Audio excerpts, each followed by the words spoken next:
ప్రియ సహోదరి సహోదరులారు, దేవుడు మనకిచ్చిన వాక్యం ఈరోజు యేసుక్రీస్తు ప్రభుల వారు ఆయన బాప్తిసం పొందిన వెంటనే నీళ్ళలో నుండి ఒడ్డుకు వచ్చెను.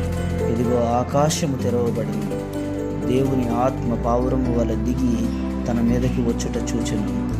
మరియు ఇదిగో ఈయన నా ప్రియ కుమారుడు, ఈయన యందు నేను ఆనందించుచున్నానని ఒక శబ్దము ఆకాశము నుండి వచ్చెను. ప్రియులారా, బాప్తిసం తీసుకున్న వెమ్మటే దేవుడు ఆయన యందు నేను ఎంతో ఆనందించుచున్నానని ఒక శబ్దము ఆకాశం నుండి వచ్చి ఉన్నదండి.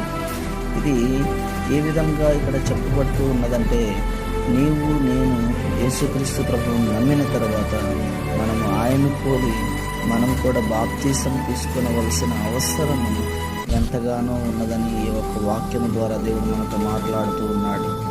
కాబట్టి బాప్తిసం అనేది చాలా ముఖ్యమైనదని